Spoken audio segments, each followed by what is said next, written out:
In a forest outside Toronto, Cree warriors prepare to flee from government forces hunting children. Soldiers! Soldiers on the perimeter! It's fall, years before the pandemic, before discoveries at residential school sites reminded us of what was buried in Canada's past. We're on the set of the movie Night Raiders by Cree Métis director Danis Goulet. Set in the year 2043, the story takes place in a shattered nation. Who lives here? The city went dark after the war. Where the state rips children from their families, forcing them into school. No one can see your face. Goulet says the sci-fi approach gives her more freedom. It liberates you as a storyteller to come at things that you want to say. You can be as political as you want, and because you're in a totally fictional universe, you can say whatever you want to say. And in this near future scenario, the Cree warriors, the Night Raiders, are fighting back. The film is part of something exciting happening with Indigenous movies. Ain't nobody immune here but us. Take the zombie thriller Blood Quantum. Or Slashback, an alien invasion movie shot recently in Nunavut. We're on the precipice of a golden age of Indigenous cinema. These stories are really just starting to get, really massive platforms like our film is. And there's so many stories to be told.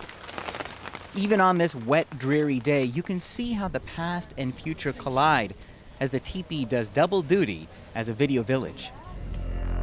Although the story is science fiction, the trauma it unearths is real, so they tread carefully. It involves, approaching things with a lot of sensitivity. So we do smudging on set. We do many things to keep our actors safe because we know they're bringing their lived experience to the set. Fast forward to a month ago, the soggy shoot days replaced with red carpet glamour as the Night Raiders arrive at this year's Toronto International Film Festival. It feels amazing that we have the Night Raiders as our heroes. I think there's a warrior in all of us. How are you feeling right now? You look a little... So ecstatic, I'm so excited right now. The morning after the premiere, the director is still buzzing. It was amazing. It was the first time that I'd actually seen it big with an audience, so I was just hanging off of everything in the movie. But Goulet says they almost didn't get the green light because some broadcasters said what happened wasn't relevant. We got notes back saying that it was a propulsive story with great characters, but they felt that the residential school allegory didn't work because as a country we'd moved on from that. But that changed over the summer. The BC First Nation announces a horrific discovery: the remains of 215 children who attended a residential school.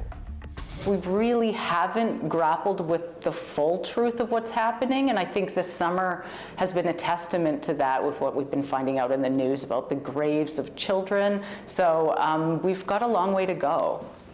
The heart of Night Raiders is about a mom fighting for her daughter. Both actors playing those pivotal roles have felt the ripple effects of residential schools.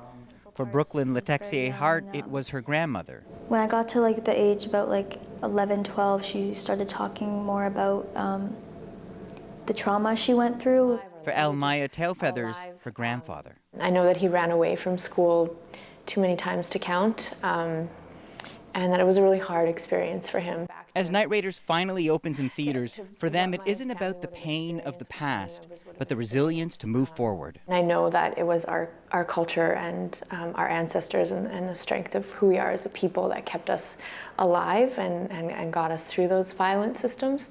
And so, Night Raiders is an allegory. It's a physical representation of that strength. Touch our hearts and give our allegiance. A vision of the future with a message for the present. Eli Glasner, CBC News, Toronto.